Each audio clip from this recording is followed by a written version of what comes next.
Bonjour et bienvenue à toutes et à tous pour notre séance 6, le module 6 de notre cours d'été.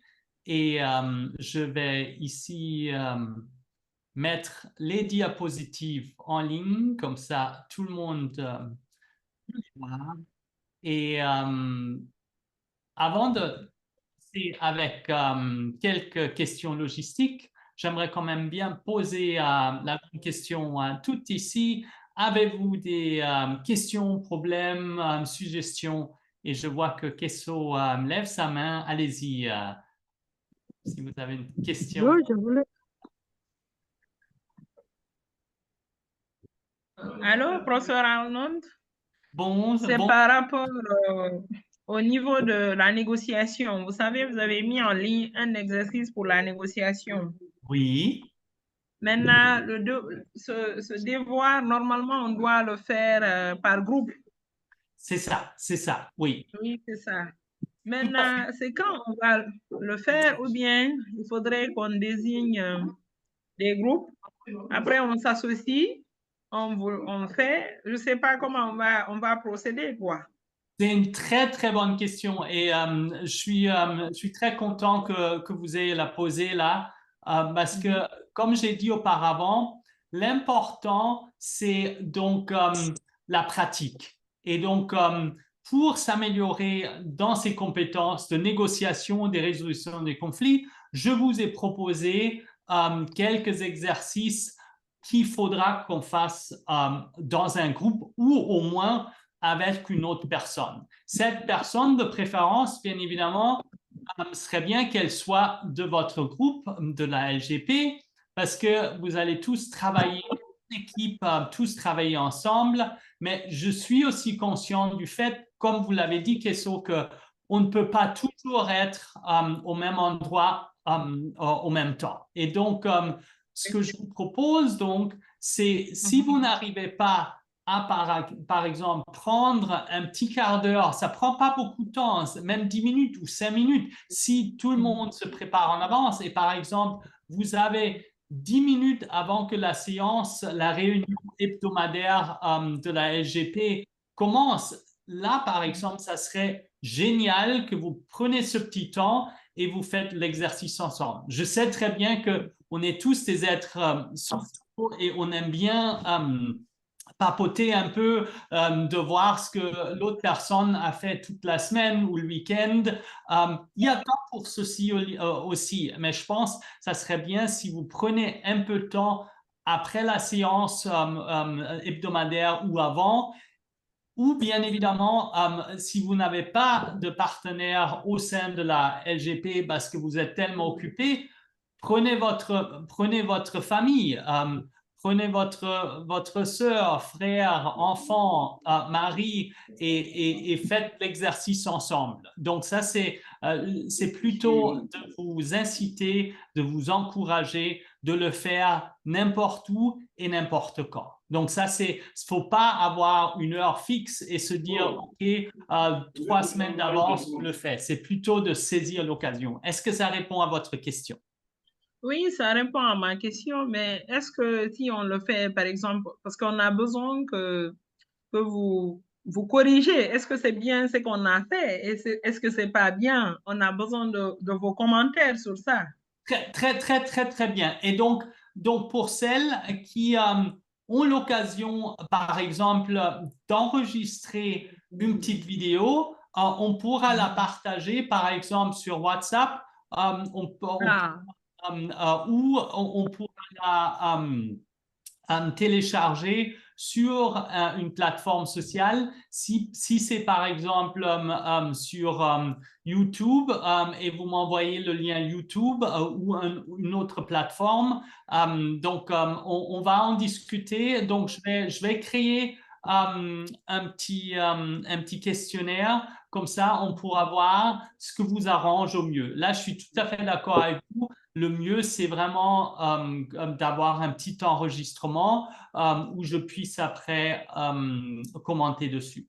Très, très bien. OK, merci. Ça, c'est une très bonne idée. Je suis partante. On fera une vidéo, on vous envoie. Je pense que ça, ce sera bien. Super. Merci. Super. Y a Merci. d'autres questions avant que je reprenne un peu Oui. les...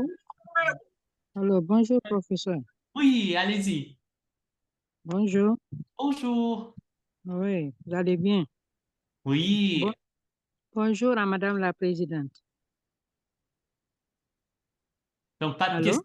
Juste Bonjour. c'est Si, ça? il y a une question là.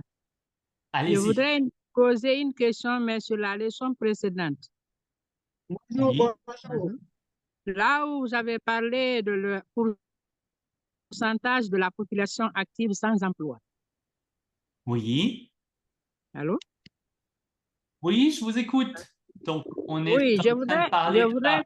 poser une question. Oui. Comment déterminer le pourcentage de la population active sans emploi? Ça, c'est une très, très bonne question.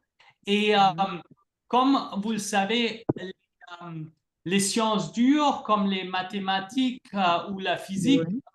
ils ont des Mhm. chiffres pour répondre à des questions. Mais Mhm. science économique, même si on l'appelle une science, est un peu plus flou. Et vous vous souvenez sans doute que j'allais vous dire que le plein emploi existe Oui. à peu près à 3% de chômage. Donc, le taux de chômage peut être entre 3 et 5%, et on appelle ça quand même le plein emploi. Et pourquoi cela? Cela est par rapport au chômage qui se fait si quelqu'un cherche un emploi, mais volontairement, par exemple, il ou elle n'aime pas son emploi qu'on lui a accordé, donc il ou elle a décidé de partir. Et cette recherche, ça peut être 3 mois, ça peut être 3 jours, c'est techniquement du chômage. Et pour ça, on trouve ces chiffres de 3 à 5% de chômage qui sont quand même liés à un plein emploi. Et comment donc accumuler tous ces chiffres pour avoir des chiffres? Donc, c'est toujours des estimations. Donc, c'est jamais un chiffre précis, et souvent, on le fait à travers beaucoup d'enquêtes, donc de sondages. C'est des sondages, donc, comme par exemple aux États-Unis, le National Census. Donc, c'est un census qui se fait tous les 10 ans pour relever de toutes sortes de données à travers la population et des couches sociales diverses et économiquement diverses, pour avoir une idée globale de la société. Et donc, à partir de ces données de base, il y a beaucoup d'autres chiffres. Les entreprises envoient, par exemple, des questionnaires au ministère de l'économie et des finances. Et donc, vous savez, il faut avoir un chantier. Donc, le fait qu'on ne peut pas faire un questionnaire ou un sondage auprès de toute la population, souvent, on prend, c'est-à-dire, on enregistre, on questionne, on interroge donc une petite partie de la population, mais on fait de sorte à ce que cette petite partie de la population soit représentative. C'est-à-dire, si on a un échantillon d'un millier ou 1500 personnes à travers le territoire national de la Guinée, on n'a pas interrogé les quelques milliers des habitants, mais seulement environ 1000 ou 1500 habitants, et à travers leurs réponses et à travers des algorithmes et des formules mathématiques, on en parlera un peu aujourd'hui, sans devoir avoir des connaissances en maths, quoi que ce soit, mais vous verrez qu'on peut arriver à une image plus ou moins de la situation et du contexte actuel en ce qui concerne les chiffres du chômage. Est-ce que ça répond à votre question? Et vous avez un peu plus de clarté sur cette problématique? J'espère que oui. Sinon, on pourra continuer lorsque vous me posez d'autres questions. Parfait. D'autres questions pour reprendre quelques grandes lignes du cours qu'on a vu donc la semaine dernière. Comme je vous ai dit, la semaine dernière, c'était donc l'intro à la macroéconomie et le cours que je viens de vous envoyer ce week-end est donc encore une fois le rappel à l'interdisciplinarité parce que les questions économiques sont aussi bien politiques, sociales et écologiques. Et donc, du coup, encore une fois, de vous encourager de bien pouvoir intégrer ces autres perspectives parce qu'ils enrichissent véritablement votre connaissance et la recherche à des solutions qui sont donc beaucoup plus intégrales et interdisciplinaires du coup. Donc, si vous avez des questions là-dessus, n'hésitez pas. Vous verrez, même si aujourd'hui on parle de la politique et l'intelligence numérique, un petit aperçu. Aujourd'hui, on ne peut pas traiter de toutes les questions, mais vous verrez aussi qu'on parlera aussi de politique économique et électorale dans ce contexte. Mais avant qu'on s'y lance dans le sujet, j'aimerais bien encore une fois faire un appel à tout le monde qui n'a pas encore eu le temps de remplir notre enquête. On a quelques-unes d'entre vous qui ont pris le temps de vraiment le faire. Vous voyez ici, vous accédez à ce lien et prenez le temps. C'est vraiment 5 à 10 minutes, même pas. Celles qui l'ont déjà fait peuvent encourager les autres. Ça serait vraiment très, très bien que vous le puissiez faire dans les jours à venir. Le lien et dans les diapositives que je mettrai en ligne plus tard, mais je vais encore une fois renvoyer un lien par WhatsApp après notre cours. Pour ce qui concerne donc les exercices en ligne, vous avez très bien vu qu'on a aussi maintenant des exercices quant au module 4 et 5, c'est-à-dire sur les questions macroéconomiques et interdisciplinaires. Suffit de cliquer sur ce lien pour accéder au tableau 2 et donc pour pouvoir mettre votre nom et le texte à l'intérieur. Donc ça, c'est en ce qui concerne les politiques et les exercices en ce qui concerne donc les politiques macroéconomiques. Et sinon, en ce qu'on a la semaine dernière, juste un petit rappel, encore une fois, que n'hésitez pas à me poser des questions si une des disciplines que je viens d'aborder dans mes diapositives et dans mon cours ce week-end est incompréhensible ou vous avez des questions. Et c'était que 3 disciplines, je pense. J'ai mentionné la sociologie, la science politique et l'écologie, mais vous pouvez aussi bien prendre le sujet des questions du genre ou les sciences naturelles qui rentrent aussi dans ce domaine.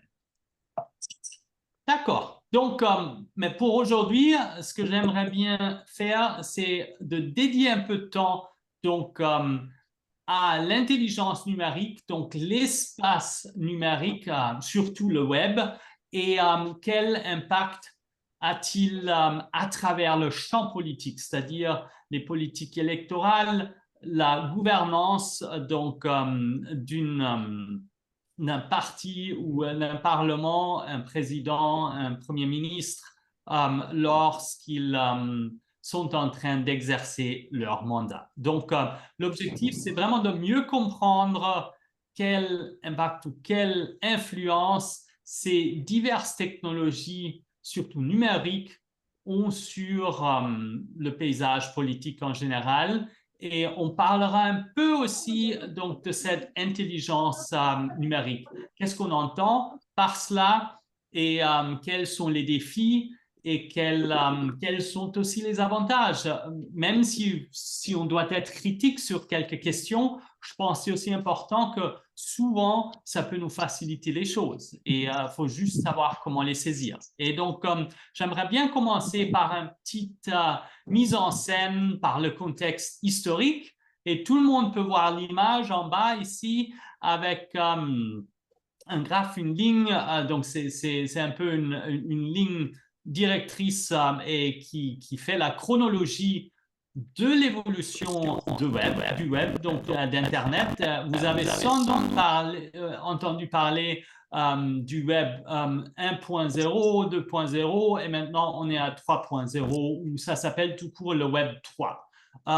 Je veux vite vous dire quelques petits mots là-dessus pour au moins que vous ayez une image, une idée sur le web et l'évolution lorsque on vous interroge là-dessus et lorsque quelqu'un peut-être vous demande, si vous êtes dans les affaires publiques, vous demande quelle est votre stratégie quant au Web 3 et vous me dites Web quoi? Et non, c'est Web 3. Et donc du coup, le Web 1 ou 1.0, c'était vraiment tout au début des années 90 ou au milieu des années 90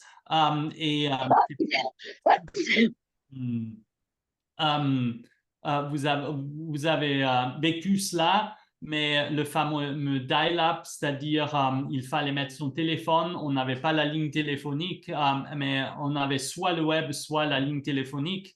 Ça revenir assez douloureux pour les premiers débuts du web. Et le web ici, c'était vraiment, on pourrait garder le courriel, on pourrait garder les informations écrites en ligne. Donc, c'était comme vous voyez ici en anglais, read only. Donc, c'était plutôt pour disséminer de l'information pour que les gens puissent, en fin de compte, après les accéder. La deuxième évolution, c'était véritablement dans laquelle on se trouve toujours, et c'est celle où on peut rédiger et lire. Et par rédaction, c'est pas seulement écrire un email ou écrire un blog et le partager en ligne, mais comme je le fais aujourd'hui, je partage mes cours à travers la plateforme YouTube. Donc, on fait les enregistrements ici. Donc, c'est vraiment le moyen de communication. Il y a des échanges. Et qu'est-ce qui est la différence entre donc, le Web 2, dans lequel on se trouve toujours, et l'avancement et l'arrivée du Web 3? Pour cela, va falloir qu'on se penche aussi dans les questions de chaîne de blocs. Pour celles qui ont déjà entendu parler de la crypto-monnaie, c'est quelque chose qui est beaucoup plus vivant et compréhensible. Pour celles qui n'ont aucune notion là-dessus, on va s'y mettre à petits pas aujourd'hui. Et donc, encore une fois, le web, ici, le web 3, c'est véritablement une décentralisation. Et ce qui est important ici, c'est qu'il ne faut pas seulement un seul serveur. Donc, cette décentralisation du web a aussi mené à plus d'automatisation et d'automatisation des utilisateurs. C'est-à-dire, si vous trouvez un petit groupe et vous allez développer ce groupe sur le web, c'est à vous de le faire. Donc, c'est intéressant non seulement pour les commerçants, mais aussi les plateformes de communication, aussi bien que d'éducation. Et bien évidemment, dans le domaine des finances, on l'a très bien vu avec la crypto-monnaie. Et j'ai parlé à des collègues au Nigeria, vu la situation économique, beaucoup d'entre eux sont en train de se lancer dans le marché de la crypto-monnaie, ce qui est forcément pas la meilleure solution pour adresser des questions d'ordre économique ou macroéconomique, parce que si vous voulez, le champ de la crypto-monnaie devient vite un jeu, mais avec des conséquences réelles. Donc, si on perd de l'argent, même si elle est numérique, on a le compte qui est vide. Et il y avait beaucoup de chutes dans ce domaine-là. Donc, méfiez-vous si jamais vous recevez un message sur WhatsApp comme quoi un groupe vous propose de faire beaucoup d'argent dans très peu de temps dans ce domaine-là. Mais donc, pour ce qui concerne donc les blockchains ou ces chaînes de blocs, j'aimerais dire 2-3 petites choses pour mieux comprendre l'environnement actuel du web, c'est-à-dire c'est basé sur la décentralisation. Donc, si par exemple, moi, je sauvegarde un document sur notre plateforme Google, c'est pas mon ordi, c'est pas le serveur qui se trouve à Washington ou New York, mais c'est beaucoup plus, c'est une dizaine ou une demi-douzaine de serveurs où mes données se trouvent. Et donc ça facilite bien évidemment la rapidité donc, du système même si c'est décentralisé, et ça aussi augmente la sécurité en général. Si je ne peux pas perdre mes données parce qu'ils sont encore dans d'autres systèmes, c'est très utile cela. Et comme je vous ai dit, ces chaînes de blocs, on ne les trouve pas seulement dans l'environnement donc de la crypto-monnaie, mais on peut faire cela aussi pour sécuriser les votes en ligne. Donc, le fait que souvent aux États-Unis, on a dit que le vote électronique, on n'en veut pas parce que c'est facile à violer, le fraude existe. Et non, grâce à ce nouveau système de décentralisation et une plus haute sécurisation, ça permet aussi à rendre ces systèmes beaucoup plus rapides et sains et saufs pour utiliser. Et donc, cela nous mène déjà à la grande question d'aujourd'hui.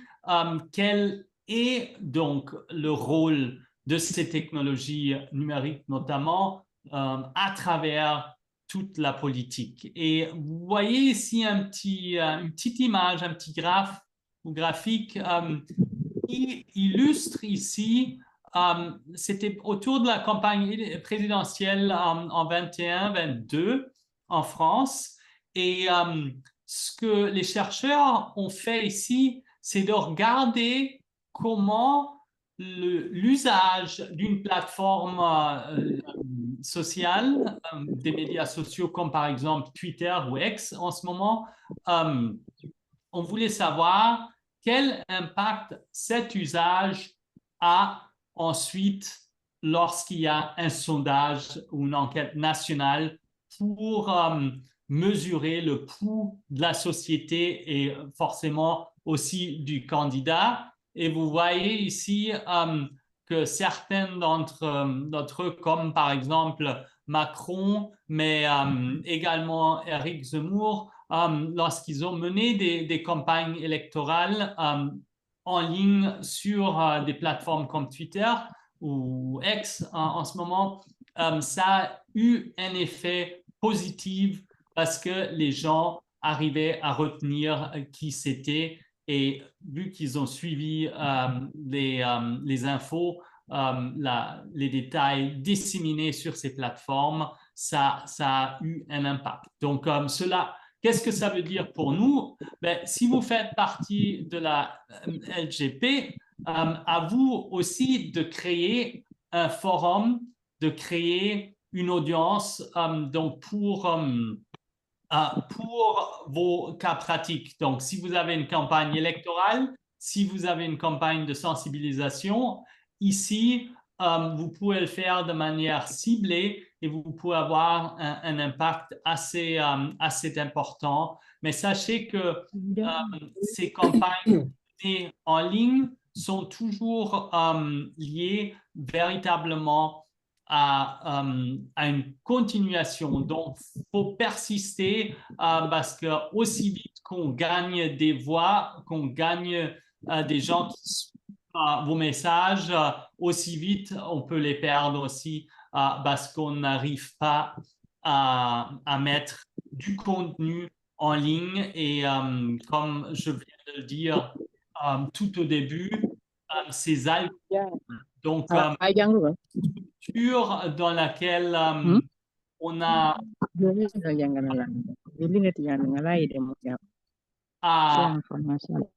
comme on a réussi à mettre en place à travers... Micro, vous interférez avec le professeur. Merci, ma présidente.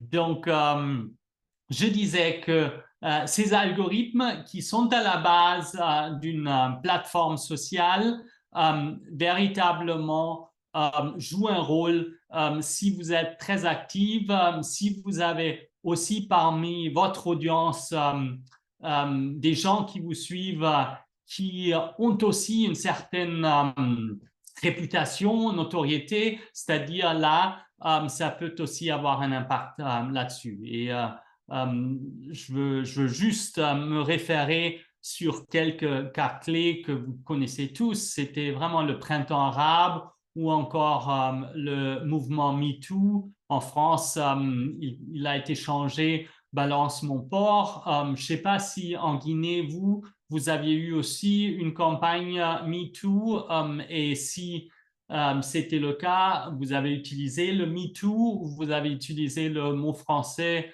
balance mon port ou comme vous avez beaucoup plus de langues au sein de votre société, est-ce que vous aviez aussi utilisé des langues selon la région? Est-ce qu'il y a des commentaires là-dessus?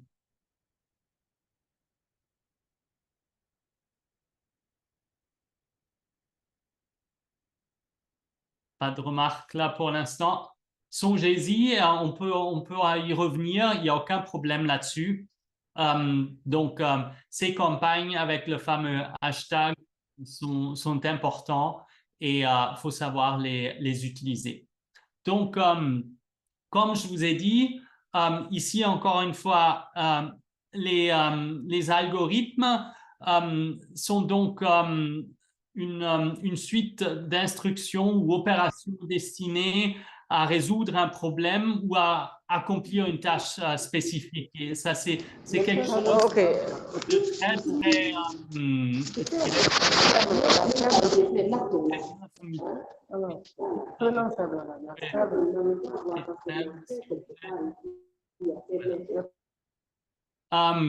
et donc, ça, c'est quelque chose qui s'est véritablement développé avec le Web 3 et je pense si c'est une tâche automatisée, vous voyez, on avait parlé il y a quelques semaines ou quelques séances donc du problème du service clientèle.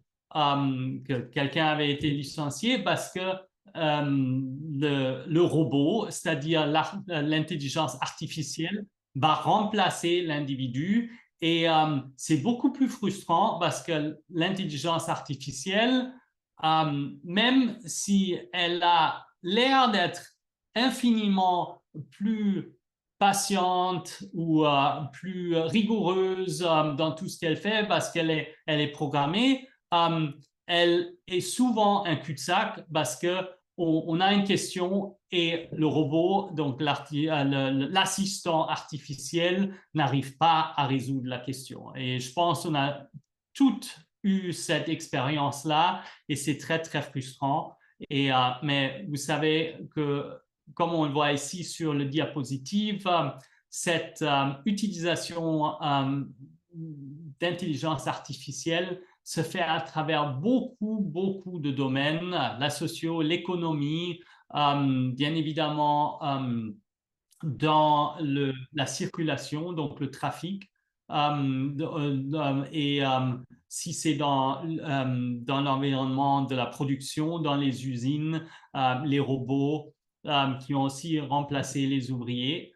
Mais je pense le cas qui nous fait songer et réfléchir à ce sujet un peu plus de manière critique, c'est vraiment les élections américaines en 2016 et le fameux scandale de Cambridge Analytica. Donc, pour celles qui s'en souviennent plus, c'était au fait une compagnie d'analyse de bases de données qui avait fouillé le web et il y avait une appli sur le web, sur Facebook notamment, où les utilisateurs, et il y en avait pas mal, mettaient toutes leurs données et cette entreprise a donc récolté toutes les données des utilisateurs et sans leur savoir. Donc, ils n'avaient même pas demandé leur préavis. Et donc, du coup,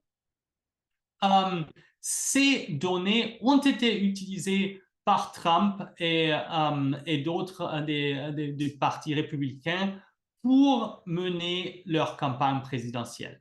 Et donc ça, c'est pas un cas isolé, mais ça pose forcément beaucoup de problèmes, point de vue vie privée, point de vue comment utiliser ces données.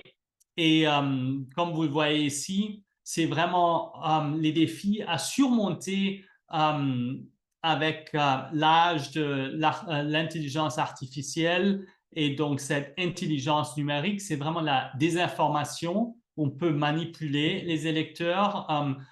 Twitter ou X maintenant est plein de robots qui mettent des informations pour justement distraire les lecteurs ou désinformer les lecteurs, mais on peut également, et donc c'est pour ça mon verre est toujours moitié rempli au lieu de moitié vide, on peut avec ces plateformes numériques et cette technologie arriver à une participation plus accrue des citoyens, de l'électorat, et on peut recevoir des informations et des détails sur la vie au quotidien des participants, ce qui est essentiel. Et on peut donc au fur et à mesure mener à des actions politiques qui, bien que ça soit de manière virtuelle ou dans l'espace numérique, peuvent avoir des conséquences réelles et une participation qui se fait dans un dialogue. Donc, on communique au lieu de faire l'octroi d'informations et de mener une politique donc, qui est le top-down, donc du haut en bas. Et deux petites remarques ici pour ce qui concerne l'intelligence numérique. On parlait donc tout à l'heure de l'intelligence artificielle et dans quel champ elle s'applique aujourd'hui, peu importe si c'est la médecine, si c'est l'économie en général, si c'est la production, donc un secteur spécialisé, ou si c'est encore le domaine de la justice criminelle avec le traitement de dossiers ou de cas.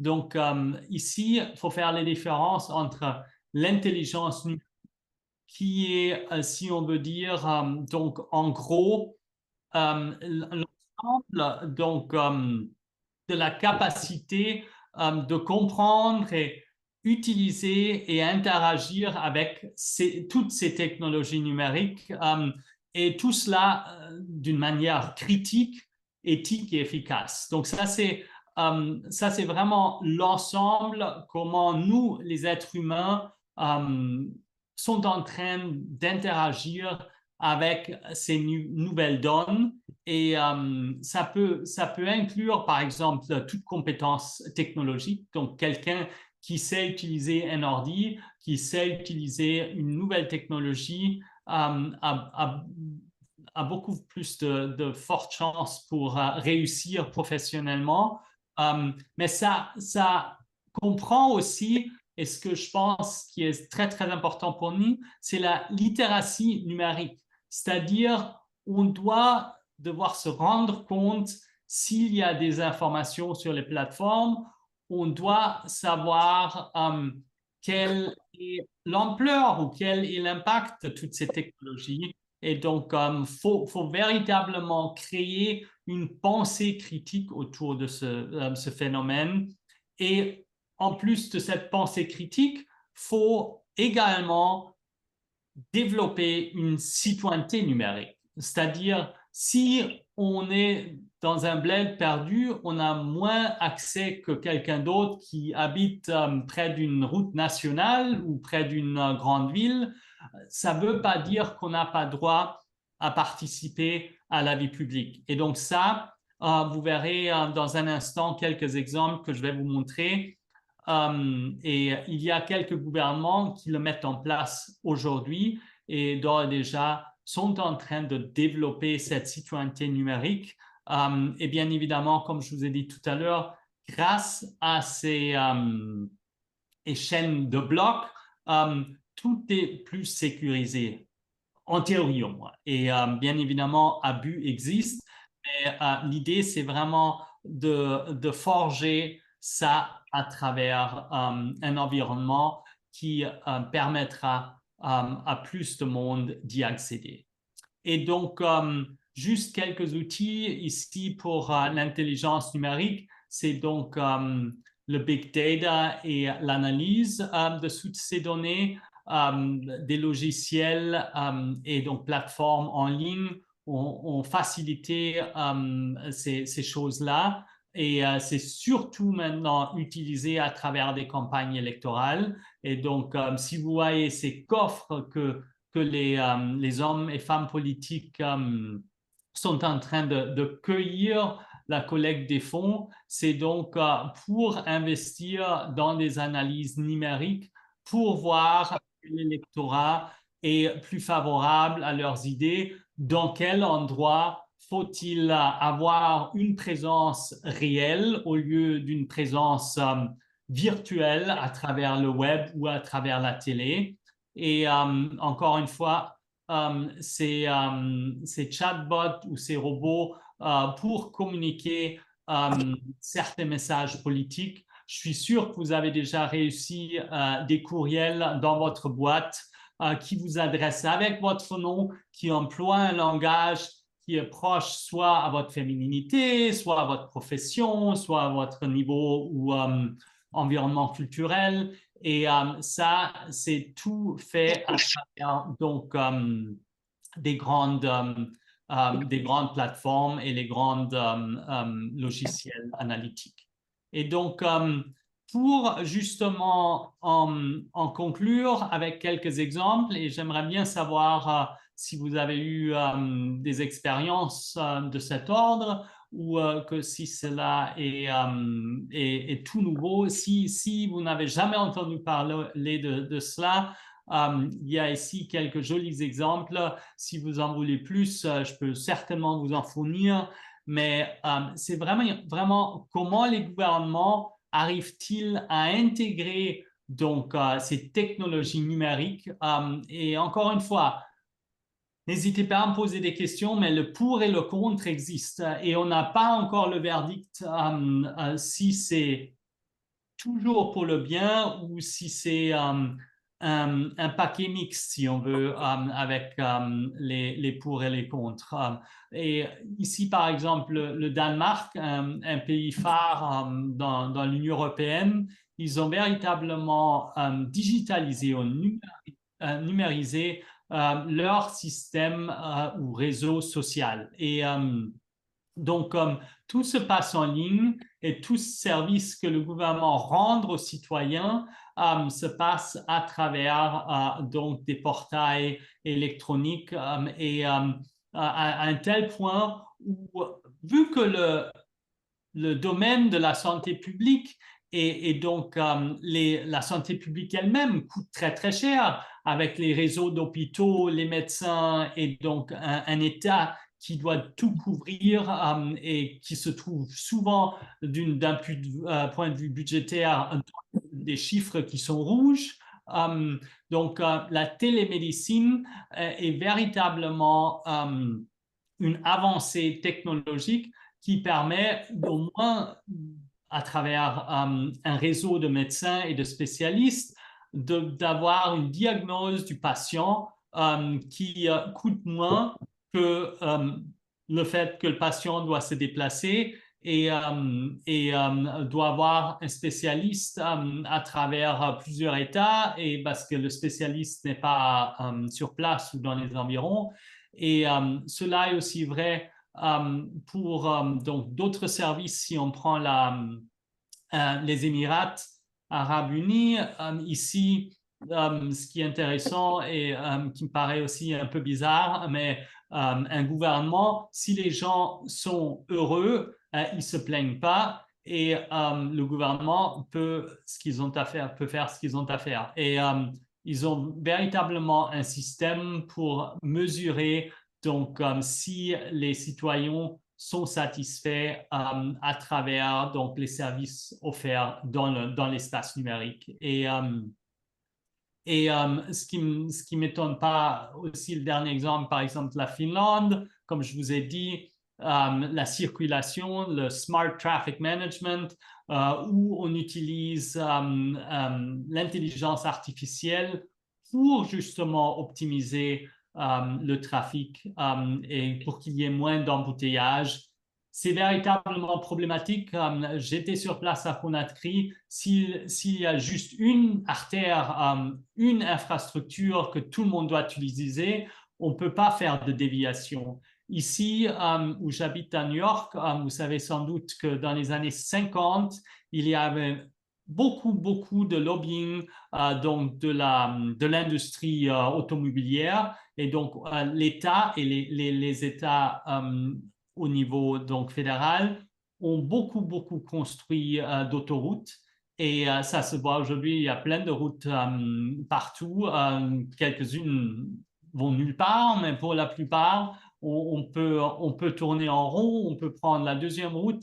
Et s'il y a embouteillage, si vous prenez par exemple l'appli Google ou encore Apple Maps, avec les algorithmes derrière cette application, ils vous proposent, c'est une proposition, des fois ça ne correspond pas au temps réel, mais vous propose, grâce à toutes les données qui ont été enregistrées à travers des milliers de portables et de mobilistes, c'est-à-dire celles qui sont sur la route, elle vous propose une déviation. Ça vous prend peut-être 5 minutes de votre temps normal réel si vous preniez la route principale, mais comme il y a un embouteillage sur cette route, par exemple, vous arrivez à accéder à ces informations, et ça, c'est aussi quelque chose de très important. Donc, encore une fois, avez-vous quelques questions là-dessus, ou avez-vous d'autres exemples qui soulignent cette évolution ou ces développements au sein des gouvernements? Oui, Kesso, allez-y. Ok, professeur Arnold, j'aimerais parler un peu de l'évolution en Guinée, par exemple.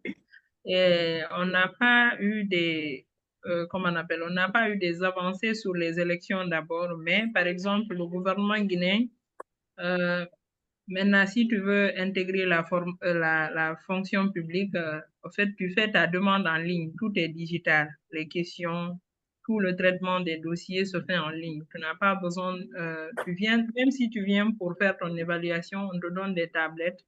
C'est à travers ces tablettes, tu vas cocher les réponses. C'est-à-dire, on fait des QCM, quoi. Mais tout se fait en ligne de nos jours. C'est la première fois en Guinée que ça se passe comme ça.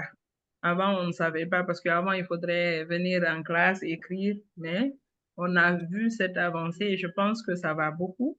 Les gens apprécient, malgré qu'il y a des difficultés, mais je pense que la Guinée a fait cet effort cette année pour avancer sur l'intelligence, sur le numérique, je voulais dire. Oui. Parce que l'intelligence artificielle est à part, mais l'avancée numérique est à part, je pense. Merci. Oui, tout à fait. C'est un très joli exemple. Et là encore, comme Kessou, vous venez de le dire, c'est véritablement problématique. parce qu'il faut faire confiance au gouvernement. Si on se trouve dans une transition, l'opposition, par exemple, elle peut être critique. S'il y a encore un tierce parti, comme par exemple une compagnie privée, je vous parlais de Cambridge Analytica, il se met dans ce jeu, ça peut vraiment engendrer des complications et des questions à résoudre, mais en gros, ça facilite beaucoup les choses. Dans beaucoup de pays en voie de développement ou émergents, vu qu'on n'avait pas, donc vous voyez par exemple, je n'ai pas les chiffres, mais je pense le taux des gens qui ont Internet à travers leur portable est plus élevé que les gens qui ont Internet, un câble fixe, un ADSL à la maison. Et c'est dans beaucoup de pays où c'est le cas parce que la technologie est moins coûteuse parce que les antennes, donc les émetteurs sont déjà en place et de valoriser cela est beaucoup plus facile. Et ça allait même à un tel point où dans certains pays, on pouvait payer la facture d'électricité non par chèque, non par espèce, mais par simple message SMS. On envoie un texto et c'était chose faite parce que il y avait donc ici l'accord de la banque, en plus le téléphone qui était lié, le téléphone était lié au compte bancaire et ça se fait non seulement dans ces pays en voie de développement, mais aussi dans des pays plus avancés. Par exemple, au Danemark, on trouve rarement ou en Suède encore des espèces ou de la monnaie. Kesso, vous avez encore levé la main? Allez-y. Oui, en fait, je voulais aussi signaler que maintenant, nous avons aussi les cartes d'identité biométriques, nous avons les passeports biométriques, ça, c'est des avancées. Il faudrait que je signale ça aussi. Et la fonction publique aussi, les fonctionnaires actuellement, ils ont envoyé, ils ont digitalisé, et, comme on appelle les gens qui travaillent à la fonction publique. Maintenant, tu n'as pas besoin d'envoyer un papier. Tu peux rester chez toi et tout le monde est enregistré. Il y a une base de données numérique pour les fonctionnaires. Avant, il n'y en avait pas. Mais Super. maintenant, il y a cette base de données qui existe. Oui, non, tout Oui, à ça, fait. c'est une des avancées aussi qu'il faudrait signaler. Tout à fait, tout à fait. Et c'est le fameux e-government ou e-government, donc Ouais. le gouvernement électronique. Et là encore, j'ai un joli livre à vous proposer. Je le mettrai en ligne, j'essaierai. Je ne sais pas si j'ai une copie en français, mais pour celles qui lisent un peu l'anglais. Donc, c'est un anthropologue qui s'appelle James Scott.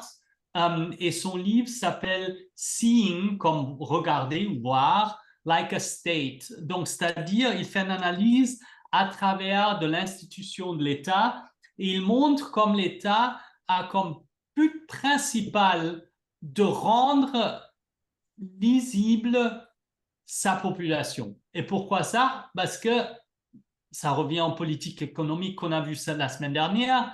L'État veut des recettes pour pouvoir financer son existence. L'État, en gros, je ne parle pas d'un gouvernement, je parle de l'État dans l'abstrait. Et donc cet anthropologue écrit ou décrit joliment à travers des siècles comment l'État a essayé d'augmenter les impôts, les recettes dans les coffres pour pouvoir avoir au XVIIIe ou XVIIe siècle, c'était les guerres. Les guerres, aujourd'hui, ça se fait toujours, un peu moins heureusement, mais toujours trop.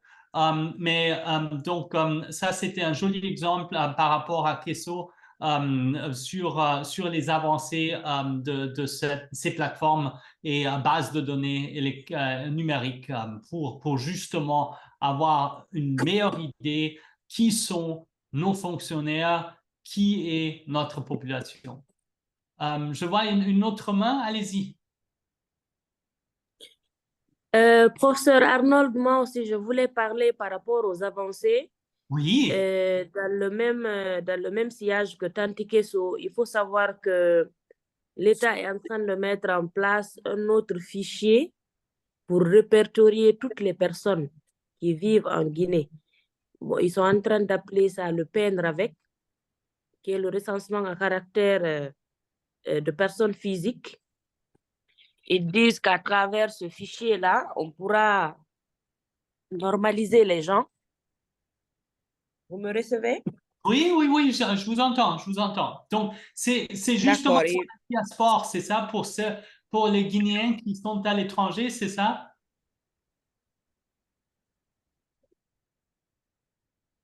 Allô? Est-ce qu'on va... C'est pour tous les Guinéens, pour ceux qui résident ici en Guinée et pour ceux de l'extérieur. C'est pour tous les Guinéens.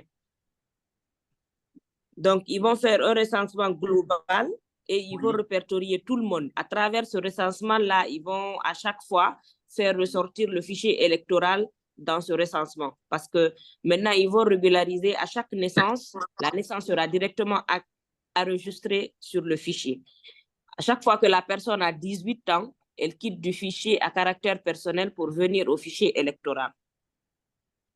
D'accord, d'accord. Oui, ça c'est très encore un autre exemple comment essayer de rendre la population ligible éligible pour afin des objectifs politiques et de gouvernance politique. C'est un très très joli exemple. Question encore une fois la main ou c'était la main de tout à l'heure?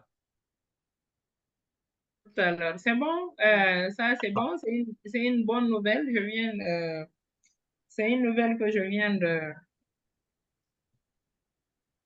Oui, tout à fait. Non, franchement, et ces avancées, comme je vous ai dit, faut être critique, mais si on se penche vers l'avenir, c'est-à-dire si on reprend la question de votre collègue Abdoulaye, la question donc de l'électorat, le blockchain, donc c'est-à-dire les chaînes de blocs, si on regarde le paysage électoral, ça peut aider à sécuriser donc l'électorat lui-même et en même temps, on peut élargir les gens qui participent.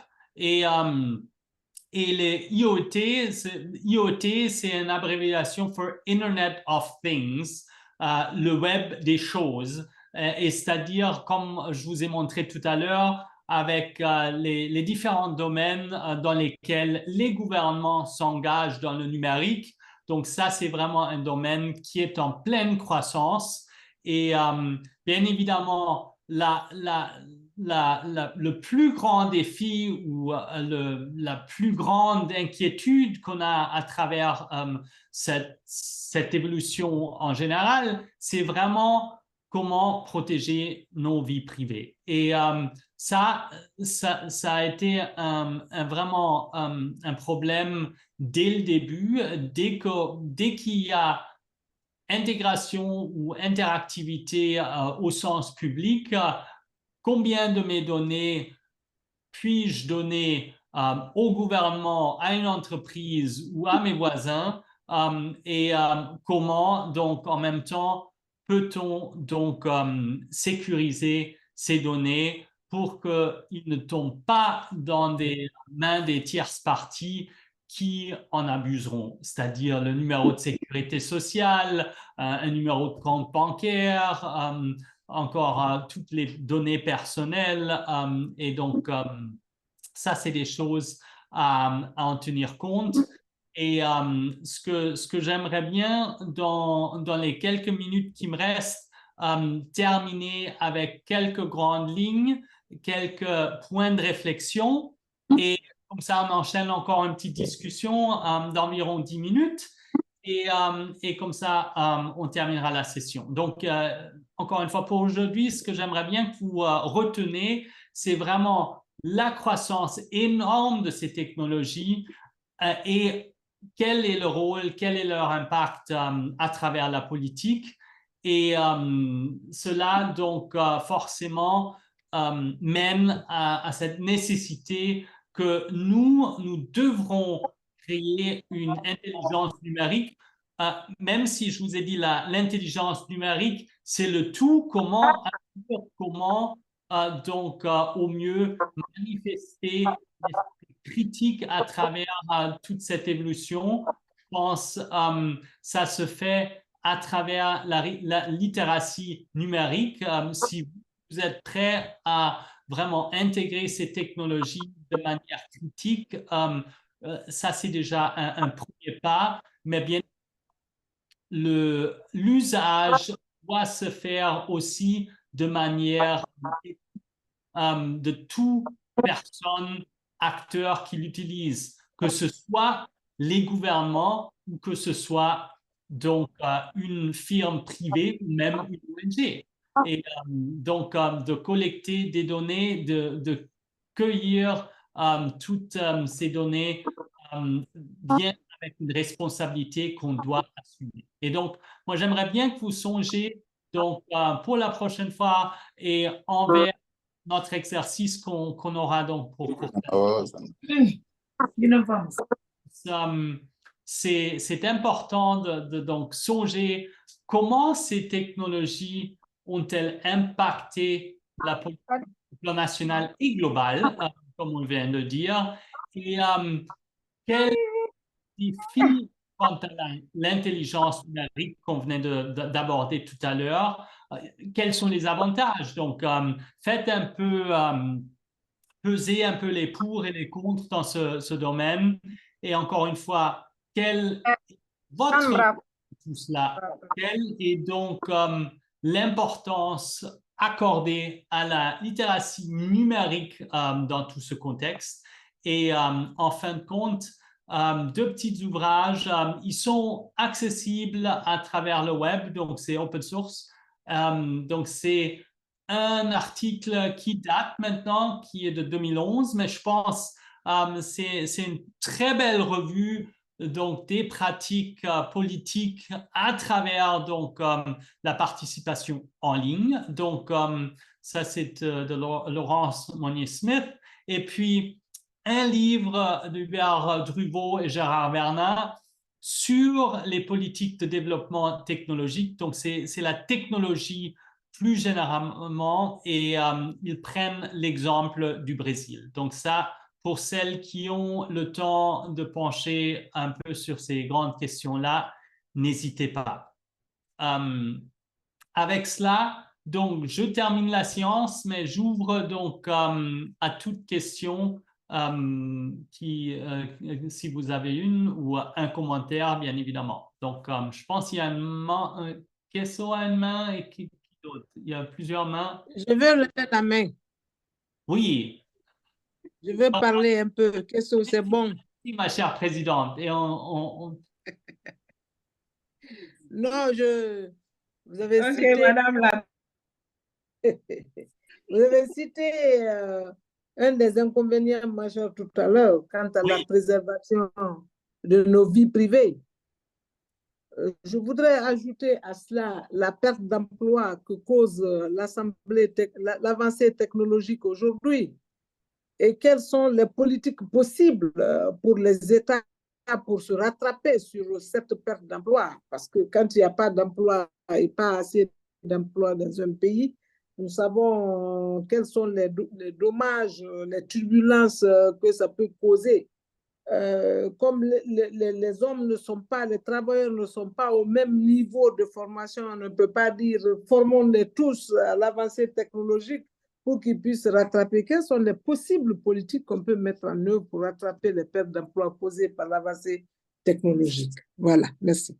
Excellent. Ça, c'est une très, très bonne remarque et une question très, très importante. Et vous voyez déjà comment les cours, et c'est pour ça j'insiste qu'on se retrouve toutes les semaines. Si vous ne pouvez pas une semaine, ce n'est pas bien grave, vous vous rattrapez. Mais parce que ma chère présidente a bien évidemment fait le lien entre donc l'intelligence artificielle, donc cette montée et croissance de ces nouvelles technologies et l'économie. Et pas seulement l'économie en général, la croissance économique, mais les effets pervers, donc de l'innovation, de la création de nouvelles technologies que peut avoir au sein de la société, c'est-à-dire le chômage, le licenciement. Si une machine peut vous remplacer, bien évidemment, il y a cette angoisse et cette inquiétude de pouvoir être remplacé. Et donc, trois choses à retenir dans ce domaine-là. Donc, essayez j'espère que vous aimez bien mes diapositives que je fais parce que je passe pas mal de temps à les créer. Essayez avec un logiciel de vous dire créez-moi un diapositive ou rédigez-moi cet essai ou ce papier ou ce rapport sur X. L'intelligence artificielle n'est pas encore au moins capable de le faire. Il faut toujours de l'assistance technique. Et donc, ces inquiétudes qu'on voit dans certains films ou dans le cinéma de la science-fiction, on n'en est pas encore là. Par contre, il faut être inquiet et il faut savoir vraiment aborder ces questions éthiques. Et donc, que peut-on faire? Parce que le danger est réel. On venait de le dire que le service clientèle dans certaines entreprises est en ce moment remplacé par donc ces chatbots qui sont donc à travers le web, qui sont donc menés ou vitalisés à travers l'intelligence artificielle. Et là, je pense la réponse, comment donc résoudre ou faire face à ce problème? Je pense ma réponse à ma chère présidente est encore une fois à deux parties. Premièrement, c'est pour l'éducation. Si on a cette vision, si on sait quels sont les risques dans l'avenir proche, il faut être prêt. Il faut créer une résilience et celle-là se fait à travers l'éducation. Et le fait qu'on ait un séminaire en ligne qui donc parle de ces questions-là, c'est un premier pas. Mais vous êtes les privilégiés. Il faudrait que tout le monde le sache. Il faut que ça soit fait à travers le primaire, à travers le secondaire, à travers l'enseignement supérieur, à travers l'apprentissage aussi de la main-d'œuvre et autres, et donc l'artisanat. Et là encore, je pense, ça c'est clé. Mais pour cela, il faut avoir des dirigeants, des leaders qui sont à la hauteur de cette tâche. Prenez par exemple notre président américain. Il voulait essayer de mener un deuxième mandat. Heureusement, il s'est dit non, le temps s'apprête à ce que je termine mon premier mandat et je vais à la retraite. Et heureusement, parce que si vous voyez par exemple au sein des gouvernements, souvent les parlementaires ou ceux qui siègent au Sénat, c'est des cinquantenaires ou octogénaires, donc c'est des anciens, c'est des dinosaures. Et là encore une fois, si on a un pays qui est mené à travers donc un spectre d'élite qui ne veut pas céder le pouvoir, on a un problème. Il faut avoir quelqu'un avec une ampleur, avec une expérience, ça c'est clé. Mais à partir de cela, il faut une équipe qui est au pouls du temps et qui sait quelle politique mener, si c'est dans le cadre de l'éducation, si c'est à travers donc l'économie, est-ce qu'il faut moderniser un tel ou tel secteur ou est-ce que c'est un développement auquel on peut dire non parce que c'est peut-être à durée de court terme. Et donc ça, je pense, c'est important. Donc c'est deux points forts. Avoir les dirigeants qui sont à l'écoute de ces changements et d'investir dans l'enseignement qui fait que on a donc la nouvelle génération qui est prête. Et je veux dire, peu importe si on se trouve en Guinée où on a certainement beaucoup moins de ressources disponibles, ou si on se retrouve aux États-Unis, un des plus riches pays du monde, je pense les problèmes se posent de la même manière. Nous, au sein de mon université, la grande question à l'heure actuelle, c'est « Ah oui, comment choper ceux qui trichent avec chatbot, GTP ou je ne sais pas quoi, un logiciel qui fait que on arrive à utiliser l'ordinateur pour rédiger un papier. » Et moi, je dis, la question ne se pose pas à un tel point. La technologie est là. Maintenant, comment faire à ce qu'on puisse l'utiliser pour rendre les tâches plus faciles et pour l'intégrer dans la vie au quotidien? Et si quelqu'un arrive à rédiger un papier qui est donc produit à travers l'intelligence artificielle, moi, en tant que prof, je me demande, peut-être, moi, ma question était trop banale. Si une machine sait répondre à cette question-là, il faudrait que je pose un plus grand défi. Donc, ça, c'est aussi une manière de voir les choses, et je pense aussi quelque chose à laquelle vous devrez songer. Kesso, je vois que vous avez votre main. Je n'ai pas fini, professeur. Oui, allez-y, continuez donc. Je voudrais appuyer ce que vous avez dit par rapport à l'éducation. Oui. Hier, c'était l'éducation. Aujourd'hui, c'est l'éducation. Demain, ça le sera. Si le peuple est ignorant, il n'y a pas d'avancée de technologique, il n'y a pas d'avancée de développement.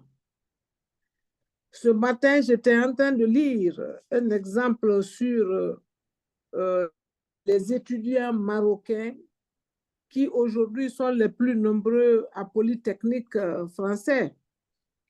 Pour entrer à Polytechnique, qui est vraiment une université d'ingénieurs et de scientifiques, la sélection est la plus difficile. Là où d'autres personnes réussissent à une place, les étudiants marocains ont réussi à 40 à réussir cet examen, ce concours d'entrée à Polytechnique. Ce qui fait qu'aujourd'hui, au Maroc, on voit quelle est l'avancée technologique, les industries qui poussent ici et là. Et pour conclure, la réflexion de ce documentaire a dit que l'avenir, ce ne sont plus ni les mines, ni les ressources du sol, c'est les ressources intellectuelles. Parce que ces étudiants-là, on les recrute déjà à la sortie de l'école par les plus grandes entreprises du monde, que ce soit Areva, Michelin et autres, on les recrute déjà à l'école parce qu'on sait qu'ils peuvent amener à développer l'industrie par leurs connaissances technologiques et leurs connaissances scientifiques. Pour dire que, mesdames, quand vous arrivez à ces cours, ce n'est pas pour vous faire perdre du temps. Chaque fois qu'on peut apprendre dans la vie, il faut le faire. Parce que les connaissances, c'est ce qui nous humanise, c'est ce qui nous sauve du chaos et de l'obscurantisme de l'ignorance. Merci, professeur. Tout à fait, ma chère présidente. Vous avez absolument et complètement raison. Et l'exemple du Maroc est bien évidemment le secteur d'exploitation, notamment dans le domaine des matières premières comme les métaux précieux. C'est à court terme, et comme vous le dites, vous avez impliqué, on crée une dépendance. Parce que même si l'État reçoit des recettes à cause des joint ventures, c'est-à-dire une entreprise étrangère vient pour exploiter les ressources et les matières premières, oui, l'État ou le gouvernement reçoit des recettes à travers cette exploitation économique, mais comme la chère présidente vient de le dire, le problème, c'est cette dépendance n'aide pas au peuple, à la population en général, de vraiment surmonter le défi du chômage et donc des ressources économiques. Et ça passe à travers l'éducation. Et si vous savez que quelqu'un, notamment dans un domaine où on a le fameux brain drain, donc c'est la suite des cerveaux, parce qu'on sait qu'ailleurs, le niveau de vie peut être meilleur. Ça n'empêche pas de quelqu'un qui part à l'étranger, qui fait sa carrière à l'étranger, de revenir au pays, parce qu'on a tous des racines. La plupart d'entre nous, si on quitte, on revient. C'est pas pour quitter définitivement. Et donc, ça encore, c'est des cycles économiques et qui passent à travers donc des effets socioculturels qui sont très, très importants. Et de mener une politique d'éducation nationale qui voit cela en tant qu'atout, de préparer toute une mini-armée d'employés qui sont prêts à travailler et qui donc après pourront faire revenir ou pourront donc mener à des investissements étrangers au sein du pays. C'est énorme. Et ça, on ne peut que le créer si on a de bonnes bases et on n'a pas qu'un ou deux étudiants qui brillent, mais qu'on a toute une promotion chaque année, année après année, qui fournit donc cette importante main-d'œuvre aux entreprises et qui décide donc d'être sur place dans votre cher pays. Kesso. Donc, à moins que la présidente ait encore une dernière remarque, Kesso, prenez. Non, là, D'accord. Non, là, j'ai fini. Non, là, c'est bon. Là, c'est bon. Merci pour toutes vos remarques. Kesso, si vous êtes toujours là, allez-y. Je voulais vous rappeler que l'ambassade des États-Unis nous a donné une formation aussi sur l'intelligence artificielle. C'était vraiment bien parce qu'on a découvert beaucoup d'applications sur l'intelligence artificielle comme Gemini, ChatGPT, beaucoup d'autres applications vraiment qui sont vraiment bien pour l'évolution personnelle, quoi. Oui. Tout à fait. Je tenais à vous dire ça, quoi. Super, merci d'avoir partagé cela et c'est très, très important.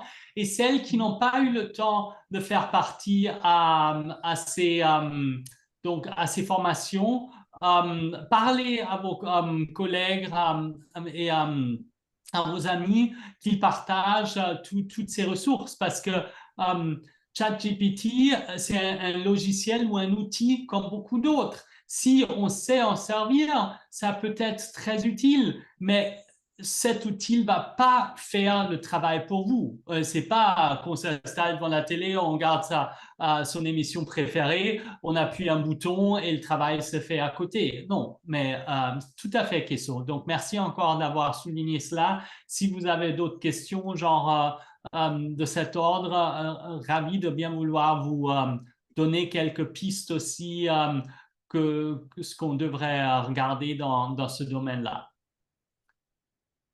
Professeur, moi, je voulais parler sur un sujet là. Oui, allez-y, je voyais juste la main de vous, Rahmatoulaye. Allez-y. On a eu une campagne de sensibilisation qu'on a voulu faire sur les réseaux sociaux il y a 2 ans. C'était sur les violences basées sur le genre.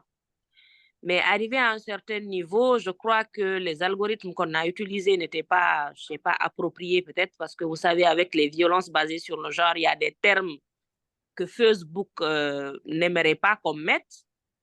Donc, il y a eu plusieurs personnes qu'on a bloquées. Par exemple, moi, mon compte a été restreint parce que j'ai utilisé un mot qu'il ne fallait pas.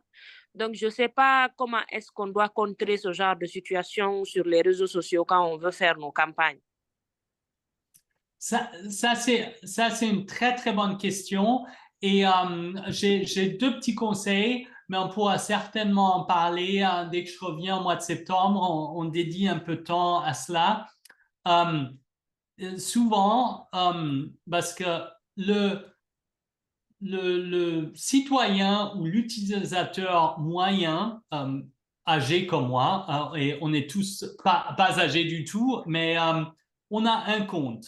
Et on a peut-être un compte professionnel, un compte privé. Mais c'est pas le but. Si on regarde les CEO, donc les PDG de Meta et autres, donc c'est intéressant que en moyenne, les utilisateurs sur Insta, sur Facebook et autres, ils ont plusieurs comptes. Et vous savez très bien que l'abus existe aussi. Si on regarde par exemple en Russie, donc toutes les boîtes des informations, ils créent des comptes à travers plusieurs serveurs, plusieurs réseaux sociaux. Donc, je dirais, c'est toujours bien d'avoir peut-être un compte de test. Je ne veux pas dire que vous allez créer multiples comptes mais il se peut que vous pouvez créer, au lieu de créer votre compte perso, créer un compte institutionnel ou un compte pour une campagne. Et si ce compte est bloqué parce que vous voulez promouvoir des idées et le serveur ou donc ce réseau social ne vous permet pas, vous pouvez toujours avoir votre compte perso avec beaucoup d'informations qui sont chères à vos proches.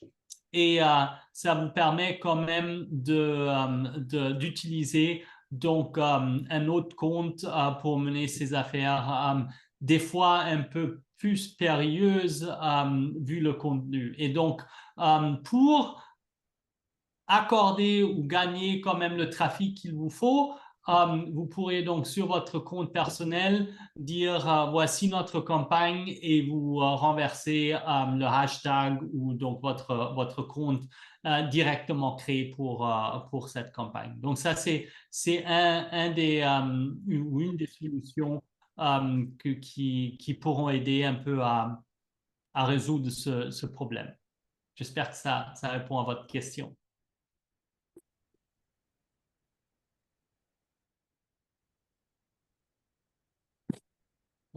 On va peut-être prendre encore une dernière question. Je vois que Kesso a encore levé sa main ou un commentaire. Non, c'est bon, ça va. Bon? D'accord. OK. Donc, Alors, baisse ta main. Oui. donc, y a-t-il d'autres commentaires? Sinon, je vous remercie encore une fois de votre présence. C'est toujours si riche de converser avec vous. Et c'est vrai, vous voyez l'importance de ces sujets et certaines-unes d'entre vous ont déjà certaines expériences dans ce domaine, d'autres peut-être un peu moins. Et prenez donc ça en tant qu'introduction à la matière. C'est jamais trop tard. Et n'hésitez pas à poser des questions. Comme on l'a dit tout au début de la séance, ça touche vraiment au cœur non seulement de la politique et du paysage et du champ politique, mais également au niveau donc économique, au plan social et culturel. Et on ne peut ignorer donc ces grandes questions-là. Soyez donc à la hauteur de ces technologies. Il ne faut pas que vous deveniez le créateur d'appli ou le meilleur savant sur la question de l'intelligence artificielle, mais au moins développez votre littératie numérique. Soyez méfiants, soyez prudents, soyez donc à l'écoute des évolutions et n'hésitez pas à me contacter si jamais vous avez des idées, vous avez des questions. Et moi, je mettrai donc ce cours en ligne, cette vidéo, sur notre chaîne YouTube. Et nous, on se revoit donc la semaine prochaine, mardi prochain. Et je mettrai donc un autre cours sur la session ou séance 7 en ligne aussi ce week-end. Merci encore et bonne fin d'après-midi. Et n'hésitez pas à faire vos exercices de négociation après la séance séance plénière avec la LGT. Au revoir à tout le monde et à très bientôt. Merci, professeur. Vous êtes le meilleur. Merci, revoir. professeur. Merci Bien vraiment. à tout le À la semaine monde. prochaine. Merci. À l'honneur. Ciao. Merci.